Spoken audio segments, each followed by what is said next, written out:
Hayallerin gücüne inanıyoruz. Gerçekleşebileceklerine de. Bu yüzden hayallerimizi daha fazla ertelemek yerine yola çıkmaya karar verdik. Yıllardır işimiz tasarlamak, planlamak, organize etmek ve problem çözmek oldu.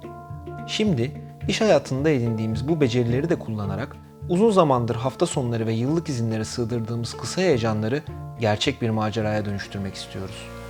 Yolculuğa Valparaiso'dan başlıyor, Ant Dağları'nı takip ederek dünyanın en güneydeki yerleşim yeri Ushuaia'ya varıyoruz.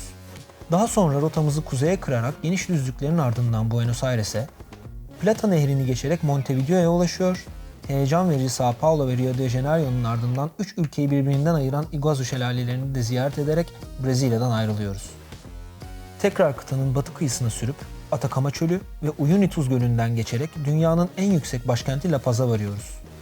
Peru'da İnka hazinesi Cusco'ya uğruyor, Ekvador'da Cotopaxi'ye tırmanıyor, turun Güney Amerika ayağını Cartagena'da bitiriyoruz. Panama'ya geçip Orta Amerika ülkelerini ziyaret ettikten sonra Meksika'yı Aztek ve Mayaların izinde kat ediyoruz. ABD'ye San Diego'dan giriş yapıp meşhur batı kıyısı virajlarını takip ederek San Francisco'ya varıyor, Death Valley'i aşarak Grand Canyon, Yellowstone ve Seattle'ı ziyaret ediyoruz.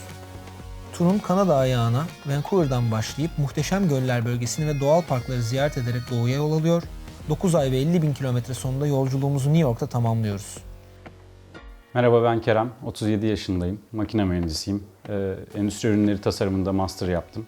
Üniversite yıllarında bir takım talihli olaylar sonucunda 2 haftalığına Ekvador'da bulunmuştum ve kendimi çok yakın hissettim o topraklara. Ve her zaman Ekvador ve Latin Amerika'nın geri kalanını gezmek istedim. Bu nedenle üniversiteyi bitirdikten sonra İspanyolca öğrendim. 4 yıldır motosiklete biniyorum. Gitgide daha fazla yer kaplıyor hayatımda. Uzun turlara çıkma fırsatı buldum. Önce Türkiye, daha sonra Güney Afrika, Balkanlar, Alpler ve en sonunda bu Latin Amerika gezisi hayalinde bir motosikletli tura çevirmek fikri doğdu. Arkadaşlarımla şimdi bunu gerçekleştirmek ve birlikte yola çıkmak istiyoruz. Son 5 yıldır sosyal medyayı yoğun olarak kullanıyorum. Bu turda gezip göreceğimiz yerleri, güzellikleri ve tecrübelerimizi insanlarla paylaşmak için en uygun mecranın sosyal medya olduğunu düşünüyorum. Merhaba, ben Fırat. 36 yaşındayım. Endüstri ürünleri tasarımcısıyım. 14 yıldır daha çok otomobillerle çalışmış olsam da motosikletler her zaman daha çok ilgimi çekti. Öyle ki iş icabı gittiğim otomobil fuarlarında kendimi standlarda tek tük duran motosikletlerin üstünde buldum hep. Sonunda 6 yıl önce aldığım güvenli sürüş eğitimleriyle motosiklet kullanmaya başladım ve o günden beri hep daha uzun turlara çıkmak istedim. Çocukluğumdan beri elime geçen her fotoğraf makinesini kurcaladım ve makaralarca film bitirdim. Bu maceraya atılmaya karar verdiğimiz günden beri de gezimizi bizi takip edenlerle paylaşma fikri beni çok heyecanlandırıyor. Açıkçası bu tura başlayacağımız günü iple çekiyorum. Merhaba, ben Özkan, 40 yaşındayım. Metalürji ve malzeme mühendisiyim. 16 yıl boyunca yapı ve otomotiv endüstrisi içerisinde çeşitli görevlerde çalıştım. Bu sırada da işletme yönetimi yüksek lisans programını tamamladım.